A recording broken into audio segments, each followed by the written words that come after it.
In this video we want to talk about conflict situations in employee relations. Conflict situations within the workplace can occur for various reasons. Essentially it just leads to a breakdown in relationship between the employer and the employee. There is bad feeling between both of them, and that's the source of the conflict.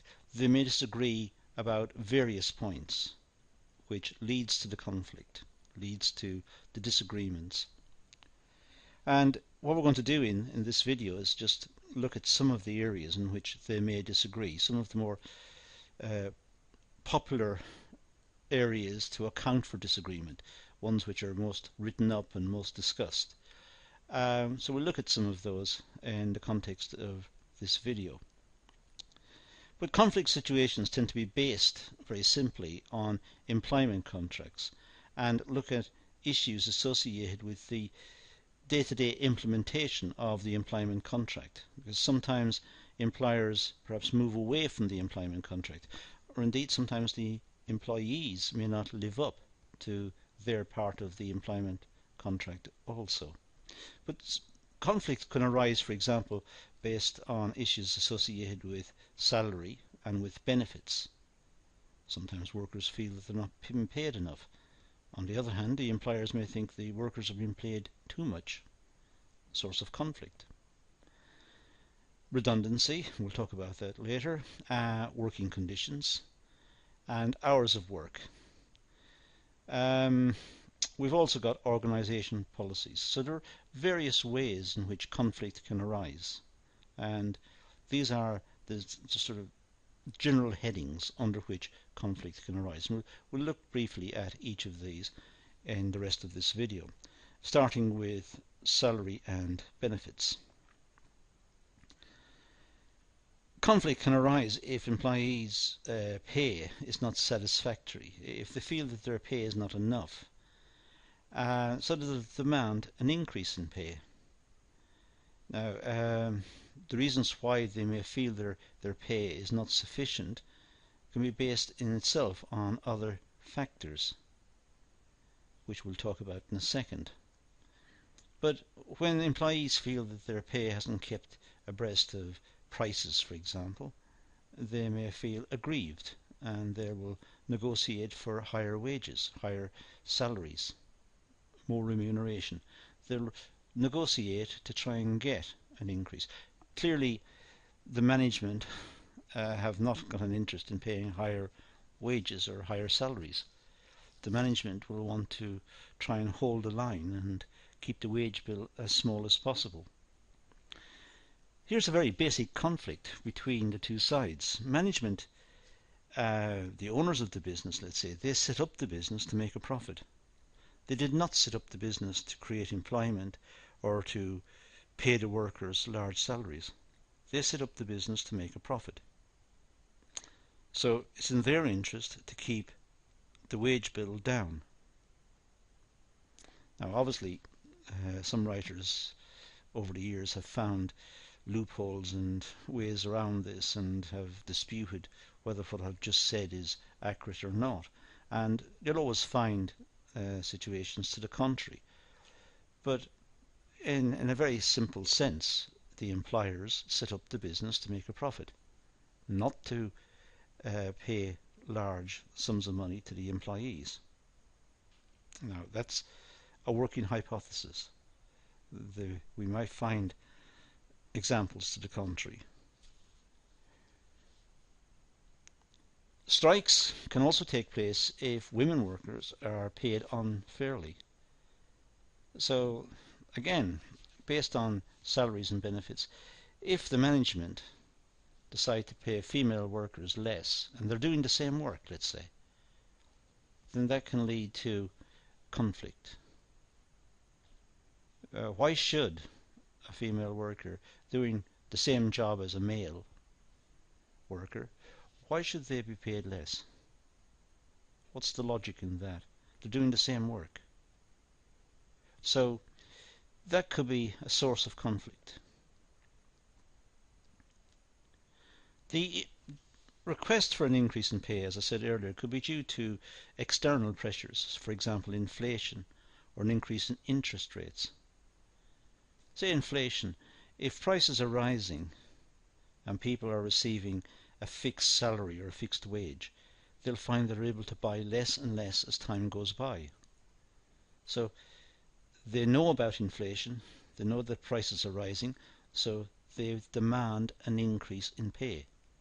Now the management may not be able to give that because the management might find that their product is not selling as well, the market is constricting, they're finding it difficult to market their product. So management may have to try and hold pay increases. And you can see the ingredients are there for a dispute. Redundancy, well, it may cause all sorts of conflict within the organization. People don't want to lose their work. This is what they depend on to pay their bills, to pay for accommodation and food and transport and clothing and so on. So this is what feeds the family, and they don't want to lose that source of income. Organizations may have to lay off workers because of restructuring, necessary restructuring of the business, perhaps in an effort to try and cut costs.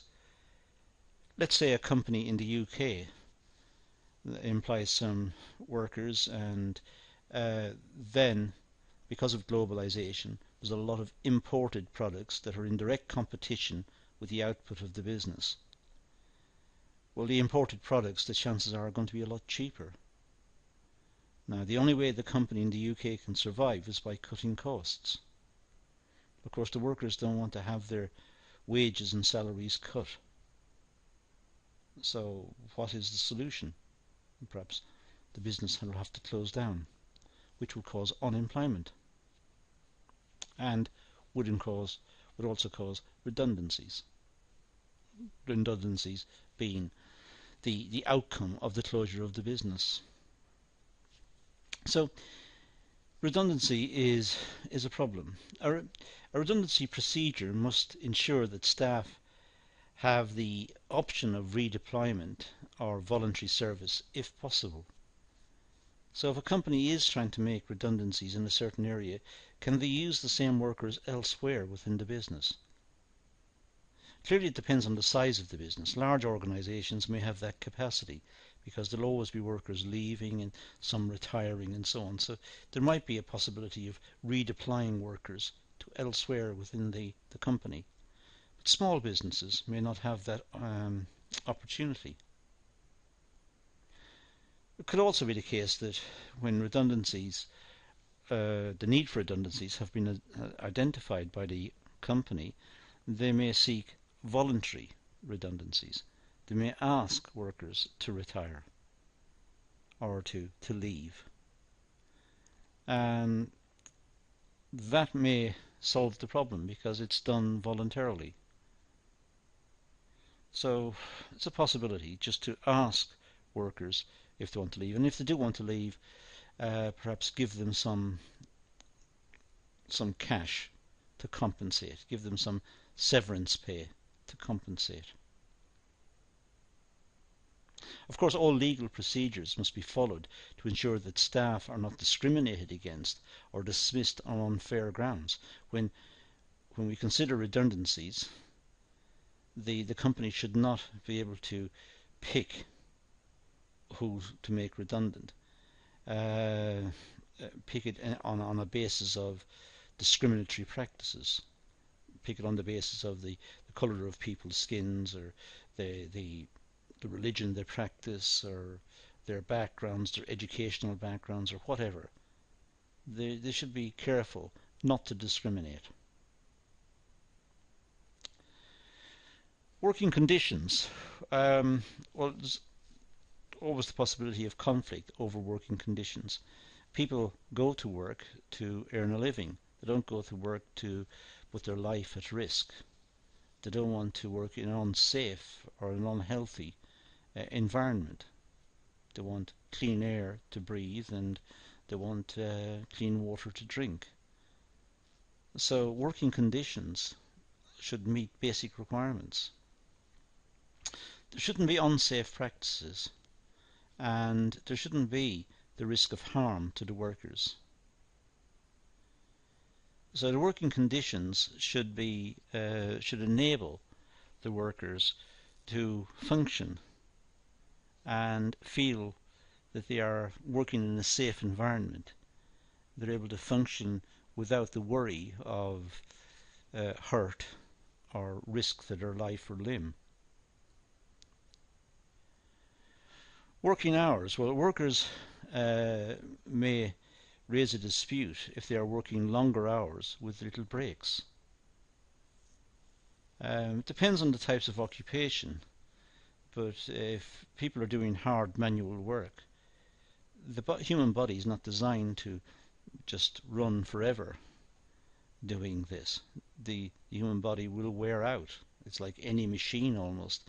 Machines wear out. So working agreed hours, and they should have rest periods to be able to relax and recover, and they shouldn't have to work every day of the week.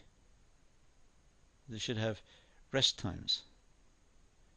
There's also the situation where people in offices have the same problem. If they're working hard in offices, dealing with data or dealing with documents, the human brain also needs a rest. The need to relax.